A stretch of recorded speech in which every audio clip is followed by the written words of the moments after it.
बिस्मिल्लाहिर्रहमानिर्रहीम। आपके सामने जी वो मिनिस्ट्रीज जो चेंज हुई आपके सामने हो गई और जिसने मिनिस्टर बनना था बन गए। नोटिफिकेशन थोड़ा सा आगे पीछे हो गया, नोटिफिकेशन में नाम चल रहा था और फाइनेंस मिनिस्टर साहब का, साबिक फाइनेंस मिनिस्टर साहब का, उसके रीजंस ये थे कि जनाब उन्होंने जो रेजिग्नेशन दिया था from the office of the minister, finance minister के ऑफिस से जो रेजिग्नेशन दिया था वो अभी तक सैंक्शन नहीं, अभी तक अप्रूव नहीं हुआ था, इसलिए वो बार बार नाम उनका आ रहा था लिस्ट में, जो आप सारा दिन देखते रहे और कंट्रोवर्सी बनी रही। सो नए मिनिस्टर्स आ गए जी, एक अच्छा इनिशिएटिव है। जिन लोगों ने काम किए उनको रिटेन किया गया, जिन लोगों ने काम नहीं किए उनको दूसरी जगह पे भेज दिया गया या उनको घर भेज दिया गया। तो मेरे ख्याल में इसमें कोई बुराई नहीं है, लेकिन एक चीज़ बड़ी अहम है और वो ये है कि जनाब इमरान खान साहब कह रहे हैं कि KPK के चीफ मिनिस्टर हो या फिर पंजाब के चीफ मिनिस्टर, वो भी ज़रा तगड़े हो जाए, क्योंकि अगर वो काम नहीं करेंगे तो उनको भी घर जाना पड़ेगा। In so many words Imran Khan साहब ने आज ये भी कह दिया और मेरे ख्याल में ये कारी दें तो अच्छा है। एक और चीज़ मैं ज़रा आपके साथ शेयर करना चाहूँगा और वो ये है कि के इलेक्ट्रिक के फ़रोख्त पे अबराज ग्रुप का जो मेगा स्कैंडल है जो सामने आया था उस पर मैं ज़रा डिटेल आपके साथ शेयर करना चाहूँगा आज फिर। और वो ये है जी कि अबराज ग्रुप के बानी आरिफ नकवी 2009 में कराची इलेक्ट्रिक की खरीदार बने। जनाब आरिफ नकवी जनाब नवाज शरीफ साहब को कराची इलेक्ट्रिक से शंघाई इलेक्ट्रिक को फरोख्त में मदद के लिए आरिफ नकवी साहब ने $20 मिलियन की पेशकश की। मैं ज़रा दोबारा रिपीट कर देता हूँ। आरिफ नकवी साहब ने नवाज शरीफ साहब को रिपोर्टेडली एलिजेडली कराची इलेक्ट्रिक से शंघाई इलेक्ट्रिक को फरोख्त में मदद के लिए $20 मिलियन की पेशकश की। जनाब अबराज ग्रुप सुई नदरन और दीगर पाकिस्तानी इदारों का 100 मिलियन का मकरूज बना। जी अबराज ग्रुप ने पाकिस्तानी हुकूमत को किसी अदायगी के बगैर के इलेक्ट्रिक की शंघाई इलेक्ट्रिक की फरोख्त की साजिश कह लें या मैनिपुलेशन कह लें, जो भी वर्ड यूज़ करना चाहते हैं कर लें जी। और वहाँ पे होता ही है ऑब्वियसली, एक जगह एक ग्रुप से दूसरे ग्रुप को अगर आपने बेचना है तो उसमें ज़रा फैसिलिटेशन की ज़रूरत होती है, ज़रा नेटवर्किंग करनी पड़ती है और एक सिचुएशन बन जाती है, वो करने की कोशिश की गई। अबराज ग्रुप ने के इलेक्ट्रिक को 16 बिलियन की कम रकम के एवज खरीदा। जी यानी कि अबराज ग्रुप ने के इलेक्ट्रिक को 16 बिलियन की कम रकम के एवज खरीदा, मैंने थोड़ी रकम में खरीद दिया जी। और 2017-18 में अबराज ग्रुप ने कराची इलेक्ट्रिक शंघाई इलेक्ट्रिक को $1.78 बिलियन में फरोख्त किया। जी शरीफ बरादरान के करीबी दोस्त, मैं शरीफ बरादरान के करीबी दोस्त की बात कर रहा हूँ जी, मैं पीपल्स पार्टी वाले नवीद मलिक साहब की बात नहीं कर रहा। और शरीफ बरादरान के करीबी दोस्त नवीद मलिक ने नवाज शरीफ और आरिफ नकवी के दरमियान एक अहम किरदार अदा किया। जरा ब्रिज बिल्डिंग की उन्होंने। वजीर आजम शाहिद खाकान अब्बासी साहब ने भी कराची इलेक्ट्रिक की फरोख्त में हायल रुकावटों को हटाने की कोशिश की, उन्होंने भी अपना ऑफिस यूज़ किया जी और अपने आप को सर्ट किया। पाकिस्तानी इस्टेब्लिशमेंट ने शाहिद खाकान अब्बासी के मज़ूम अज़ाइम को नाकाम बना दिया। उन्होंने जनाब जो इस्टेब्लिशमेंट बैठी हुई थी उन्होंने जनाब उनको काउंटर किया शाहिद खाकान अब्बासी साहब को, और उन्होंने जनाब जो कोशिशें की थी उनको थोड़ा सा काउंटर करके वो नाकाम बना दी गई।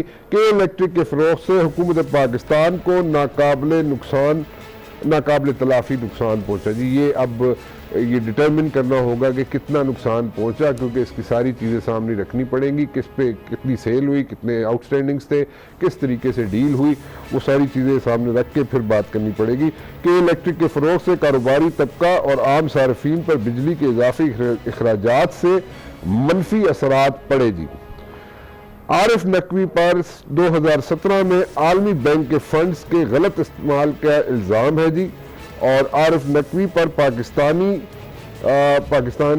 नाइजीरिया और भारत में तालीम और सेहत पर बिल गेट फाउंडेशन के $1 बिलियन फंड के गलत इस्तेमाल का भी इल्ज़ाम है। इन्हीं इल्ज़ामात की वजह से आरिफ नकवी जनाब वो हीथ्रो पर पकड़े गए और जनाब उनके एक साथी जो है वो स्टेट्स में पकड़े गए जनाब, और वो अभी तक अंडर डिटेंशन है जी। 16 अक्टूबर को वॉल स्ट्रीट जर्नल ने आरिफ नकवी और अबराज ग्रुप पर तहकीकाती रिपोर्ट भी शाया कर दीजिए। अब ये मैं इसलिए आपके साथ ये दोबारा शेयर की, मैंने आपके साथ इंफॉर्मेशन जनाब कि आपको पता चले कि यहाँ पे क्या क्या कुछ होता आया है। अब जरा थोड़ा सा आगे चलूंगा जनाब मैं, और साबिक फाइनेंस मिनिस्टर साहब, और उन्होंने एक स्टेटमेंट दी जनाब, कोई इलेक्शन से पहले इलेक्शन कैंपेन थी और उस वक्त उन्होंने एक स्टेटमेंट दी थी। और वो स्टेटमेंट क्या थी, उन्होंने मेरे शो में 11 जुलाई को प्रॉबली उन्होंने जनाब ये एक स्टेटमेंट दी और उन्होंने कहा जनाब कि मैं क्या क्या कुछ करना चाहता हूं और 1 साल के अंदर अंदर मैं क्या कर दूंगा, और अगर ना कर सका तो मैं घर चला जाऊंगा। जरा क्लिप दिखाइए जी, ताकि फिर मैं आगे चलूं पैनल की तरफ। तहरीक इंसाफ की हुकूमत हुई, इमरान खान जो है वो प्राइम मिनिस्टर हुए और मैं भी इलेक्ट होके आया हुआ। अगर 1 साल के अंदर मैं अपने हलके के अंदर लोगों के जो बुनियादी मसले हैं उसके अंदर वाज़ेह तब्दीली ना दिखा सकूं ना, तो मैंने रिजाइन करना है और मैंने चले जाना है घर, क्योंकि हम तो इसलिए आए थे कि बेहतरी कर सकें, और अगर अब भी बेहतरी नहीं कर सकते तो लाना तो ऐसी सियासत की मैंने मिनिस्टर बनने का फायदा किया। जी मैं कह रहा हूं जनाब मैं 1 साल के अंदर अंदर घर चला जाऊंगा अगर मैंने अपने हल्के वालों की खिदमत ना की। हल्के वालों की खिदमत की जनाब असद उमर साहब ने या नहीं की, ये भी एक बहुत बड़ा सवालिया निशान है। लेकिन वो कहते हैं जनाब मैं सियासत को भी खैराबाद कह दूंगा और मैं घर चला जाऊंगा और मैं कुछ भी नहीं करूंगा और मैं चुप करके घर बैठ जाऊंगा। एक मिनिस्ट्री तो फाइनेंस मिनिस्ट्री तो वो छोड़ चुके, हल्के की खिदमत कितनी करेंगे और कितनी हो चुकी है अभी तक, या अभी कुछ माह बाकी है 1 साल मुकम्मल होने में, तो क्या ये कर सकेंगे या नहीं कर सकेंगे। मेरे साथ मौजूद है शेख वकास अकरम साहब और डॉक्टर नफीसा शाह साहिबा पीपल्स पार्टी से। आप दोनों का बहुत बहुत शुक्रिया जी। डॉक्टर साहिबा मैं आपसे शुरू करना चाहूँगा, क्या असद उमर साहब अब इस्तीफा तो दे चुके फाइनेंस मिनिस्ट्री से, वहाँ से उनको कहा गया है कि वो रिज़ाइन कर दे। मेरे ख्याल में हमेशा उनके साथ यही होता है, हमेशा उन्हें यही कहा जाता है, चाहे उनकी प्रीवियस जॉब हो या अब ये वाला ऑफिस हो, उनको यही कहा जाता है कि आप जनाब रिज़ाइन दे दें, और दोनों मरतबा ऐसे ही हुआ उनके साथ। लेकिन अब हल्के की बारी आ गई, हल्के में उन्होंने आपके सामने जनाब एडमिट किया था कि 1 साल के अंदर अंदर अगर मैं खिदमत ना कर सका तो मैं घर चला जाऊँगा। अब आगे क्या करना चाह रहे हैं असद उमर साहब जी? देखिए वो तो खुद असद उमर साहब बताएंगे और उनके पास कुछ टाइम बाकी है। लेकिन मैं जो इस वक्त जो सियासी गहमा गहमी है उस पर ज़रूर थोड़ा व्यू पॉइंट दूंगी, और वो ये है कि लोग तो तवक्को कर रहे थे, बहुत तवक्को थी, क्योंकि इमरान खान साहब ने इलेक्शन से पहले इसी टीम जिसको आज मैंने ये अपनी आज स्टेटमेंट में कहा कि आज उन्होंने या तो खुद उसके ऊपर सर्जिकल स्ट्राइक किया है या फिर कहीं जो इमरान खान, हमारा ये दावा है कि वो सिलेक्टेड हैं तो उनके सिलेक्टर्स ने उनके ऊपर सर्जिकल स्ट्राइक किया है। उसी टीम को लेकर उन्होंने 3 माह इलेक्शन से कबल वादा किया कि 1 करोड़ नौकरी देंगे, 50 लाख घर देंगे और फिर सब कुछ एक ख्वाब की तरह होगा, सब कुछ सोना सुहाना होगा, खुशियाँ होंगी। और जैसे ही वो आए तो एक पीटीआई की हुकूमत एक डरावना ख्वाब बन गई। और न सिर्फ कि देखिए, एक अगर एफर्ट आपको लगता है, एक आपकी टीम लगती है कि उनके कोई टारगेट्स हैं, कोई गोल्स हैं, उसकी तरफ मूव कर रहे हैं, तो फिर भी लोग आपको टाइम देना चाहते हैं। लेकिन पाकिस्तान की मईशत इस मौके पर इतनी डेंजरस नहज पर खड़ी हुई है और उसको इवन 8 माह के बाद आप बुनियादी फैसला नहीं कर सके कि IMF के साथ आपका मुआहदा करना है या नहीं करना, और मुआहदा भी आपने अभी तक नहीं किया। और फैटफ जो है वो एक और फोरम है, उसके भी बहुत कंडीशन सख्त हैं। और असद उमर साहब अनफॉर्चुनेटली वो एक बैंकर हैं, वो कॉर्पोरेट लीडर हैं, वो करिज्मेटिक हैं, वो इंटेलिजेंट भी होंगे, लेकिन उन्होंने बिल्कुल वो नाकाम गए मईशत को संभालने में। और दूसरी बात, हमारे चेयरमैन साहब ने मुतालबा किया था कि 3 वज़रा जो हैं उनको निकाले, उनके रीजंस बहुत वैलिड थे, कुछ और थे, लेकिन अच्छी बात है कि उनमें से 2 वज़रा जो हैं वो निकल आए हैं, अब एक और बाकी है। कौन सा एक बाकी है जी नफीसा बीबी? की बात बस ये आप खुद ही गेस कर लें कौन सी बात है। मैं कैसे गेस कर सकता हूँ जी? लेकिन आप बताइए एक और कौन से? 3 वुज़रा उन्होंने कहा, क्योंकि उन्होंने बैंड आउटफिट्स की बात हो रही है, इंटरनेशनली बहुत प्रेशर है और हमारी अपनी कमिटमेंट है, ये नहीं कि इंटरनेशनल प्रेशर, हमारे मुल्क में अपने लोगों की कमिटमेंट है कि हम दहशतगर्दी से पाकिस्तान को पाक और साफ करेंगे। और हाल ही में देखें, अब हो सकता है ये बैंड आउटफिट्स और मुल्कों से फाइनेंसिंग लेती हूँ और मुल्कों से असिस्टेंस लेती हूँ, और है ऐसी बैंड आउटफिट्स जो ले रही हैं। आज बलूचिस्तान में कल क्या हुआ, उससे पहले कोटा में क्या हुआ, और आपसे ये पूछना चाहूंगा डॉक्टर साहिबा, आप बताइए। हाँ। आपने कहा जी 3 जो मिनिस्टर्स थे उनकी डिमांड थी कि उनको निकाल दिया जाए, उनमें से 2 निकाल दिए गए और 1 अभी भी बाकी है। वो 1 कौन से हैं, जरा वो तो बता दीजिए, उसकी निशानदेही तो कर दीजिए। मेरे ख्याल से शेख रशीद है। अच्छा, ओके। तो एक जो बिलावल साहब ने जो 3 मिनिस्टर्स की डिमांड की थी कि 3 मिनिस्टर्स को निकाल दिया जाए, उनमें से 2 निकल गए और आप कह रही हैं कि 1 शेख रशीद साहब रह गए। एक को शिफ्ट किया गया है, एक खुद रीशफल हुआ है। और देखें, ये कैबिनेट रीशफल अच्छा, नहीं, आप ऐसे किसकी रीशफल बात नहीं कर रही होती। है? 2 जो मिनिस्टर्स हैं उनमें से एक आप किसकी बात कर रही है, वो भी जरा बता दीजिए।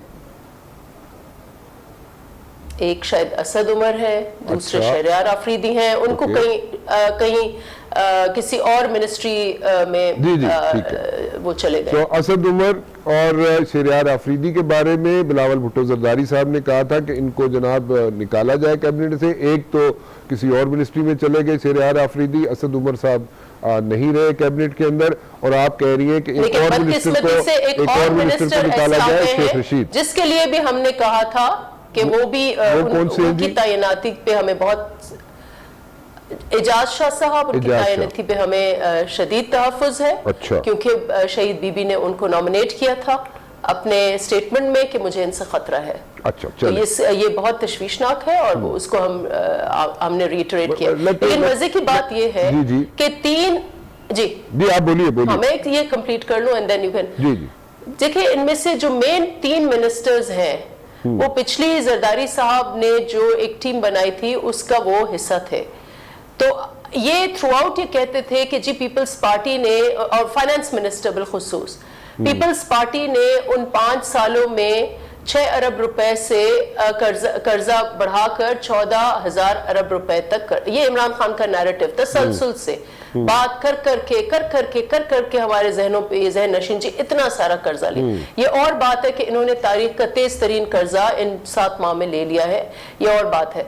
लेकिन उस वक्त वजीर खजाना कौन था जो अब इनको बहुत अच्छा लग रहा है?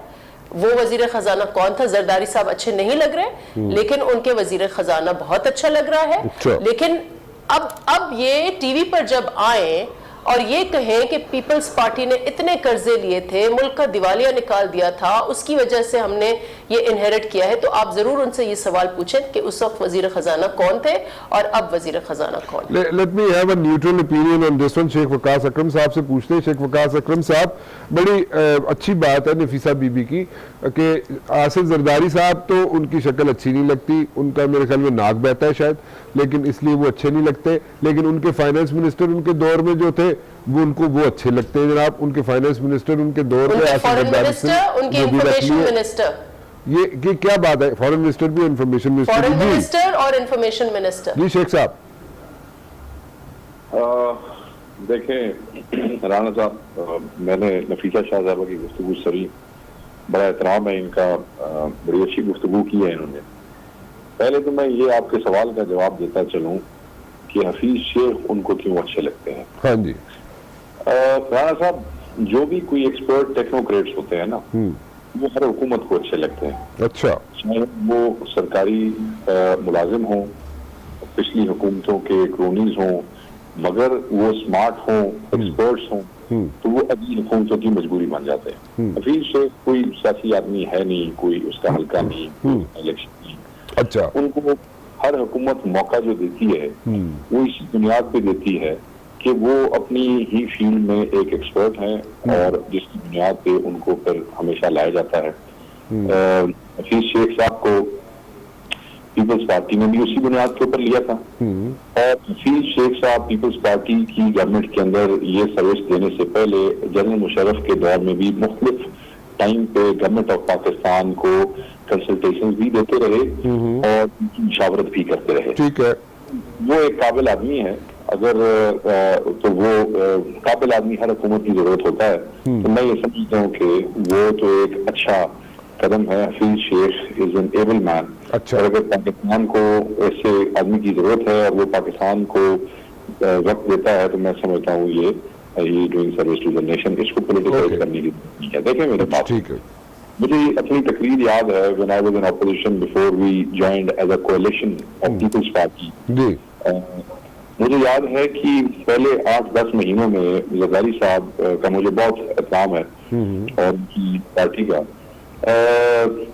पहले 10 महीनों के अंदर जो हमने स्पीचेस की गवर्नमेंट के खिलाफ, उनका जो मेन क्रक्स था वो सिर्फ यही था कि इस हुकूमत ने जनरल मुशर्रफ दौर के लोग, जनरल मुशर्रफ दौर की सेक्रेटरी, जनरल मुशर्रफ दौर के ऑप्शंस के हेड अभी तक बिठाए हुए हैं ना।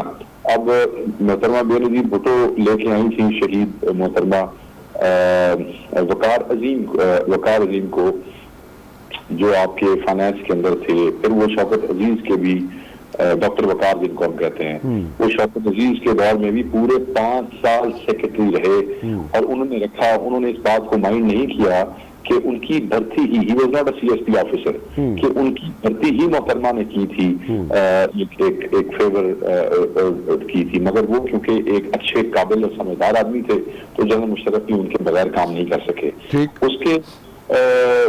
उसके बाद जिस वक्त वापस जरदारी साहब की हुकूमत आई तो फिर डॉक्टर वकार को दोबारा मौका दिया गया। उसके बाद फिर जिस वक्त मियां नवाज शरीफ की हुकूमत आई, वेरी वो, तो उस वक्त भी डॉक्टर वकार को मौका दिया गया। सो आप ये कह रहे हैं शेख साहब कि जो हफीज शेख साहब की अपॉइंटमेंट है वो ठीक है, और पिछले जो एग्जांपल्स आप दे रहे हैं अदवार के, चाहे मुशर्रफ साहब के हो, चाहे वो जनाब नवाज शरीफ साहब के हो, चाहे किसी भी अदवार के हो, जहाँ पे कॉम्पिटेंट लोगों की जरूरत पड़ती है वो ले लिए जाते हैं। बात सुनो, देखिए मेरा सियासी इख्तलाफ है तहरीक इंसाफ से, आप समझते हैं। मैं बिल्कुल उनके खिलाफ इलेक्शन लड़ा हूँ, मेरा उनसे सियासी इख्तलाफ है, मगर मेरी न दुश्मनी पीपल्स पार्टी से है और न दुश्मनी तहरीक इंसाफ से है। खाम की तनकीद मैं उन पर नहीं करूंगा। उनको एक आदमी चाहिए था, जिस आदमी को उन्होंने बहुत बड़ा ड्रामा बना के पेश किया हुआ था पाकिस्तान के सामने, वो बलून में से हवा निकल गई, उसने उनको डिसअपॉइंट किया, उसकी वजह से वो बड़े शर्मिंदा हो रहे थे। अब they have got a good person, समझदार आदमी आगे, अल्लाह खैर सला। अब हमें होप करनी चाहिए। अच्छा, एक और पॉइंटर नफीसा बीबी ने जो रेज किया है कि बिलावल भुट्टो जरदारी साहब ने 3 मिनिस्टर्स के नाम लिए थे कि 3 मिनिस्टर जो है उनको फारिग कर दिए जाए, और नफीसा बीबी कह रही है कि एक थे जनाब असद उमर साहब, वो फारिग हो गए, दूसरे शहरयार अफरीदी थे, उनको जनाब दूसरी मिनिस्ट्री में लगा दिया गया, और तीसरे शेख रशीद साहब थे। शेख रशीद साहब भी अभी है और शहरयार अफरीदी साहब भी अभी है। सो अब इस पे what's your take on this one जी? मेरी बात सुनो, पहली बात तो ये बिलावल साहब एक बहुत बड़ी पार्टी के चेयरमैन है की, और वो इस वक्त अपनी सियासी तहरीक शुरू किए हुए हैं, और उनका हक बनता है कि अगर वो कोई चीज गलत समझते हैं तो वो उसको पॉइंट आउट कर सकते हैं, उन्होंने किया है। मुझे उस पर थोड़ा सा इख्तिलाफ है। अच्छा, मैं ये समझता हूँ कि देखें, मैं शहरयार अफरीदी को जाती तौर पे जानता हूँ। आप उसको ये तो कह सकते हैं कि वो इनकॉम्पिटेंट हो सकता है, मैं तो खैर ये भी नहीं समझता। वो बेचारे की बैड लक थी, उसकी मिनिस्ट्री जो थी वो उसकी एक्सपर्टीज के मुताबिक नहीं थी, that's why he could not deliver, but he is a competent guy, I know him. ठीक है, सुन ना, मुझे मुकम्मल करेंगे। जी करें। मगर जस्ट बिकॉज वो जज्बाती नौजवान है, और ये जो नए नए पहली दफा MNA बन के आते हैं ना हमारे में से, हम भी जब आए थे तो इस किस्म की उल्टी सीधी हरकतें कर लेते थे। अच्छा, आपके ख्याल में उन्होंने उल्टी सीधी हरकतें की है शहरयार अफरीदी ने? उन्होंने ये की कि वो फर्द जज्बात में कलदम सिपाही सहाबा के, और कलदम क्या इसको कहते हैं, ये आपके जो मौलवी है ये जिहाद वाले, जी आपके हमारे हम सब के चहीते हैं, यहाँ पे शहीद वगैरह, जी वो इनके साथ बैठ के बेचारा किसी सियासी महफिल में किसी जगह में उनकी ऑडियो बाहर आ गई थी, वो वीडियो आ गई बाहर, वो कहना सियासी नंबर बेचारा शरीफ आदमी टांग रहा था, सियासी टंग रहा आप टंगया गया। बिल्कुल सही, बिल्कुल ठीक। अच्छा शेख साहब, एक छोटी मैं आप इसी तरह से शेख रशीद साहब पे आता हूँ, मैं एक कंपल्सन है, ब्रेक ले लूं। बिलावल साहब का पॉइंट बिल्कुल दुरुस्त है। अच्छा, शेख रशीद साहब के बारे में दुरुस्त है। शेख रशीद आदमी वो शख्स है ये। मैं इसकी सियासी बात पे नहीं जाता, सियासत में हम सब ने पार्टियां चेंज की हैं। पीपल्स पार्टी में दर्जनों लोग ऐसे हैं जो दूसरी पार्टियों में से आए हैं, दूसरी पार्टियों में दर्जन लोग ऐसे हैं जो पीपल्स पार्टी से गए हैं। Let's not go there. इस मुल्क में चलना है किसी एक पार्टी से नहीं तो किसी दूसरी पार्टी। शेख रशीद ने दिफाए पाकिस्तान काउंसिल के स्टेज पे खड़े होके जहां हाफिज सईद साहब के हाथ में हाथ लहराए, मुझे उसमें कोई एतराज नहीं है शायद, मगर वहां उसने कलदम लश्कर जंगली के मलक इसाक के हाथ में हाथ डाल के जलसा किया। ठीक, जिन लोगों की सिपाही सहाबा और लश्कर जंगली के लीडरान के हाथों में हाथ डाल के तस्वीरें मौजूद हैं और सिर्फ चंद वोटों की खातिर इस किस्म के जो टका मार जो है ना आपके सियासतदान जो है, जो चंद वोटों की खातिर इन खूनी दरिंदों के हाथों में हाथ डाल के उनको डिफेंड करते हैं। मैं समझता हूँ कि बिलावल भुट्टो जरदारी ने शेख रशीद के ऊपर ये उंगली ठीक उठाई है। बाकी बिलावल साहब भी सियासी आदमी है, कई दफा किसी के बारे में गलत जजमेंट भी हो सकती कोई ऐसी। लेकिन आप समझते हैं कि शेख रशीद साहब के बारे में जो बिलावल भुट्टो जरदारी साहब ने जो उंगली उठाई है, पीपल्स पार्टी ने जो बात की है कि उनको रिमूव कर देना चाहिए कैबिनेट से, आप समझते हैं कि वो ठीक है? Yes, he's a vulgar man. He's a very vulgar man, I tell you. Okay, अब मैं एक ब्रेक ले लूं, वापस आता हूं ये से छोटी सी ब्रेक के बाद।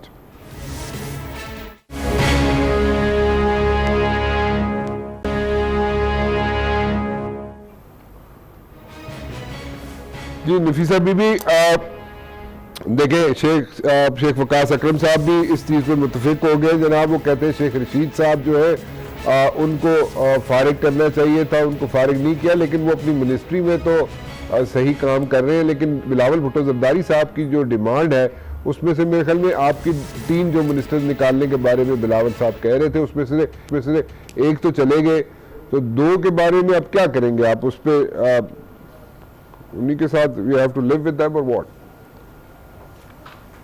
देखिए, उनका जो ये सवाल था कि ये कलदम तंजीमों के हवाले से था कि अगर हुकूमत सीरियस है कि नेशनल एक्शन प्लान को इम्प्लीमेंट करे तो इसमें से ये सिंपथाइजर्स, ये 3 हैं, अब चौथा भी ऐड हो गया है जो वजीर बनेंगे, इंटीरियर मिनिस्टर। लेकिन जहां तक बाकी कारकर्दगी की बात है, मईशत के हाल देख लें और बाकी गवर्नेंस के हाल देख लें, यू टर्न्स का हाल देख लें, तो मैं समझती हूँ कि जो उन्होंने खुद अपनी काबीना पर सर्जिकल स्ट्राइक किया है वो तो इसी चीज का इजहार करता है कि पिछले 8 माह।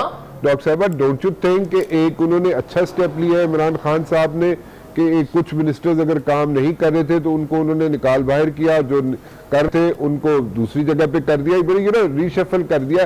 What's wrong with it? You can't say it's a surgical strike. तो इनका जो बयानिया, there's nothing wrong with it, there's nothing wrong with it, लेकिन पिछले 8 माह में इनका जो बयानिया था वो ये था कि टेलीविजन स्क्रीन्स पर आप बैठकर सारा के सारा अपनी नाकामी का और निकम्मेपन का आप मलबा ऑपोजिशन के ऊपर आप गिराते थे और आपका पूरा के पूरा फोकस एंटी करप्शन जिसमें आपका जिसका जो निशाना था वो आप पीपल्स पार्टी की लीडरशिप, बिलखुसूस जरदारी साहब, बिलखुसूस चेयरमैन बिलावल भुट्टो जरदारी साहब, इन पर आप बार बार निशाना बना के फिर नैब और ये और वो। अब जो कल एक्शन हुआ है दैट शोज के मसाइल तो इनके अंदर थे और कभी भी उन्होंने करप्शन की अगर बात की जाएगी नफीसा बीबी तो देखें, I am sure about this thing. मैं आपकी कंपल्शन भी समझता हूं कि आप इस चीज को शायद पब्लिकली एडमिट ना करें, लेकिन आई एम श्योर कि आपको भी करप्शन जो जहां पे हो रही होगी पीपल्स पार्टी की या पीपल्स पार्टी की हुकूमत की या साबका हुकूमत की, आपको भी डिफेंड करते हुए प्रॉब्लम होती होगी, क्योंकि आप नहीं कर सकते डिफेंड करप्शन को। नहीं जी, कोई करप्शन को डिफेंड नहीं कर रहा, कोई अकाउंटेबिलिटी से भाग नहीं रहा। इशू ये है कि क्या हुकूमत प्रायोरिटी क्या होनी चाहिए थी करप्शन के लिए। जब आपके पास एक इदारा है उसके हवाले आप छोड़ दें। जो इनकी प्रायोरिटी थी कि आपको परफॉर्मेंस ड्रिवन गवर्नेंस देनी थी। कल जो एक बलून बस्ट हुआ है इनका, वो आप असद उमर साहब की बात में इन्होंने एक बहुत सारी, तो दैट एक्चुअली शोज कि ये जो है एक स्मोक स्क्रीन थी जो इनका डायलॉग होता था करप्शन और ये और वो, और असल इनकी जो हकीकत है वो ये सामने आ गई कि उनकी पूरी की पूरी नए पाकिस्तान वाली टीम वो ढेर हो गई है। बाकी सारे आपके जनरल मुशर्रफ के लोग हैं या पुराने पीपल्स पार्टी को जो वो तो शेख वकास अकरम साहब ने कह दिया जी, जहां पे अच्छे लोग मिलेंगे वो साबका हुकूमतें भी ऐसा करती रही है, इसमें नथिंग रॉन्ग विद इट। मैं तारिक बशीर चीमा साहब की तरफ जाऊंगा। पार्टी ने ये कर दिया और वो कर दिया, तारिक बशीर चीमा साहब, अच्छा तारिक बशीर चीमा साहब की तरफ मैं चलूंगा जी। तारिक बशीर चीमा साहब, हेलो जी जनाब। चीमा साहब किथे हो तुसी? मैं जी अभी कोयटा एयरपोर्ट से बाहर निकला हूं जी। ते तुसी हुकूमत विच किथे हो, पहले ये समझाओ मैनू।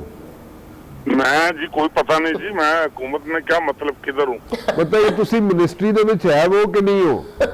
अभी तक तो हूँ जी, अगर आपका दिल नहीं करता तो मैं नहीं रहता। मैं तो बड़ा दिल करता है, मन तो तुसी बड़ा चंगा लगता है तुसी उत्थे रहो, लेकिन मेरा ये भी दिल करता है कि तुसी पंजाब विच आ जाओ, चीफ मिनिस्टर बन जाओ। नहीं नहीं नहीं नहीं नहीं नहीं नहीं नहीं, मेरा मैं जहाँ हूँ मैं वहीं पे ठीक हूँ। अच्छा, आप मुझे आप दिल खोल के पूछे, आप क्या पूछना चाहते हैं? मैं ये पूछना चाहता हूँ दिल खोल के कि जनाब ये हुकूमत में, पंजाब की हुकूमत में काफ लीग जो है उसको कोई अहम रोल क्यों नहीं दिया जाता? क्योंकि अभी ये देख ले, क्योंकि काफ लीग के पास एक्सपीरियंस भी है पंजाब चलाने का, परवेज इलाही साहब के पास एक्सपीरियंस है, चौधरी बरादरान के पास एक्सपीरियंस है पंजाब को चलाने का, ब्यूरोक्रेसी उनके साथ चल सकती है। इस वक्त ब्यूरोक्रेसी नहीं चल रही पंजाब में, हुकूमत जो मौजूदा है उसके साथ, और ग्रुप्स बने हुए हुई है। साहब मैं एक गुजारिश कर दूं आपको कि मैं बहुत रियलिस्टिक एक पॉलिटिकल वर्कर हूं जी, जो ग्राउंड रियलिटीज को देखते हुए चलता हूं। अच्छा जी। हमारी टोटल 10 सीटें हैं पंजाब असेंबली में। अच्छा जी। और 10 सीटों के साथ हम 180 सीटों वालों को ये डिमांड नहीं पेश कर सकते कि चूंकि आपके पास एक्सपर्टीज नहीं है, चूंकि you lack so many things, तो आप ये जो है, ये गवर्नमेंट जो है ये मुस्लिम लीग काफ के हवाले कर दें। अच्छा, हमने हमारा इनके साथ एग्रीमेंट है, हम इनके साथ अलायंस में हैं। हाँ। और इंशाअल्लाह ताला हम जो जिन टर्म्स एंड कंडीशंस पर अलायंस हुआ है, हम we are more than satisfied with that. मैं इसको बड़ा अनरियलिस्टिक समझता हूँ कि विद 10 मेंबर्स मैं as secretary general of the party मैं सुबह उठकर ये डिमांड करूं कि जनाब ये पंजाब चूंकि आपसे चल नहीं रहा, या ये नहीं हो रहा। और दूसरी बात मैं आपको ये गुजारिश कर दूं, जी जी, मुझे ये समझ नहीं लग रही कि पंजाब में ठीक है, मरकज में पंजाब में नई हुकूमत है, नए लोग हैं, कुछ इश्यूज होंगे, लेकिन यार आप हर किस हुकूमत के साथ मुआवजा करना चाह रहे हो? मुझे बताएं ना। आप PMLN की गवर्नमेंट अपने साथ मुआवजा करना चाह रही है, पीपल्स पार्टी की गवर्नमेंट, पीपल्स पार्टी को तो खैर पंजाब में आए हुए वैसे ही मुद्दत हो गई, 93 में ये कोलिशन गवर्नमेंट में थे। उसके बाद तो पीपल्स पार्टी को इत्तेफाक की बात समझ लें, ये हुकूमत का हिस्सा नहीं बने पंजाब में। लेकिन अब देखें ना, अब एक्सपीरियंस लोग तो पीपल्स पार्टी में भी बहुत है, एक्सपीरियंस लोग तो PMLN में भी बहुत है, लेकिन पीपल्स पार्टी की वो वहाँ पे स्टैंडिंग नहीं है ना चीमा साहब। अभी पीपल्स पार्टी की पंजाब में स्टैंडिंग है नहीं है। क्या स्टैंडिंग नहीं है जनाब? उनके 7 मेंबर हैं, हमारे 10 मेंबर हैं। फिर किसको? अगर 10 वाला मांग सकता है तो 7 वाला भी मांग सकता है। हाँ ये गल ठीक है, डिमांड करनी चाहिए। हाँ ये गल ठीक है। तो ये ना है कल में चौधरी सरवर साहब ने बना दिया जाए चीफ मिनिस्टर। सर नहीं, ये नहीं बात ये है कि we are the coalition partners. Buzdar साहब को प्राइम मिनिस्टर साहब ने अपनी चॉइस से चीफ मिनिस्टर बनाया। वी एक्सेप्टेड इट और हम उसके साथ आपका देखिए ना चीमा साहब, आपका एक फर्ज भी बनता है ना, आप अलायंस है, अलायंस करके बैठे हुए हैं। अब मेरी बात सुन लेना। हम आज की इस घड़ी तक हम उस्मान बुजदार साहब के साथ अनकंडीशनल एक तामन कॉपरेशन हम कर रहे हैं। चलो ठीक है। अब कल को अगर हमसे पूछे बगैर, हमसे मुशावरत किए बगैर, चीफ मिनिस्ट्री हमारा राइट नहीं है, लेकिन चीफ मिनिस्टर सिलेक्ट करना PTI के अंदर से हम पंजाब की सरजमीन को तजर्बागाह नहीं बना सकते। एक गलत फैसला करें, दूसरा गलत फैसला करें और हम उस पे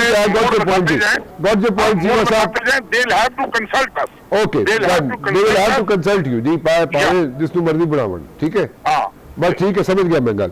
शेख साहब कंक्लूडिंग रिमार्क्स जी, पंजाब के बारे में बता दें, हुकूमत के बारे में जी। देखें चीमा साहब भाई हैं बड़े, और चीमा साहब भाई है जी, बड़े ही है, वैसे भी बड़े हैं, वो हजम में भी बड़े हैं। जाती तलक के नाना बड़ा इल्जाम है, मगर इनसे थोड़े से इख्तलाफ के साथ बसद एहतराम जी वो ये है कि मैं समझता हूँ, और ये तो मेरे भाई हैं, इन्होंने अपनी गुफ्तगू में खुद ही बता दिया है हाँ कि अब इलेक्शन की गवर्नमेंट एक गलती के बाद दूसरी गलती करे तो हम इंडोर्स नहीं करेंगे। तो गो के ये अनकंडीशनली बुज़दार के साथ खड़े हैं, मगर ये समझते हैं कि बुज़दार जैसे ना तजर्बेकार आदमी का लगना जो था वो बेसिकली एक गलती थी। तो चलें ये तो एक फर्स्ट स्टेप होगा, अच्छी बात होगी। मैं ये समझता हूँ कि मुस्तकबिल के अंदर आपको काबीना में और तब्दीलियां भी नजर आएंगी। राणा साहब याद रखिएगा, आपको पंजाब में भी आएंगी। पंजाब में chief minister is bound to be changed, he will be changed. अच्छा, chief minister will be changed. Yes, अच्छा, chief minister Punjab will be changed, this is what you are saying. Will be changed, और इंशाल्लाह दोबारा जब आपके साथ programme में कभी अगले जब ये चेंज वो बैठेंगे तो फिर आपको याद आएगा। दूसरा मैं आपको बता रहा हूँ कि अगर ये जो नए लोग आए हैं, मैं अभी इन पे तनकीद इसलिए नहीं करना चाह रहा क्योंकि देखे ना, पहले ये दुनिया कहीं भी खुश नहीं ना होती। पहली टीम में ये काम ठीक नहीं कर रहे, उससे भी खुश नहीं थे। अब जो नए आ गए हैं, पहले जब उनपे उंगलियां उठानी शुरू कर दें तो ये फजूल काम मैं नहीं कर सकता। मैं ये समझता हूँ कि आप लोगों को, सबको, मुझे भी, हमें भी तकलीफ थी कि ये टीम डिलीवर नहीं कर रही, लोगों का नुकसान हो रहा है। So prime minister change his team, ठीक है तो will see in coming days कि ये क्या करते हैं। लेकिन आप एक चीज पे बिल्कुल आपने बड़ी फर्म स्टेटमेंट दी है कि chief minister Punjab will be changed.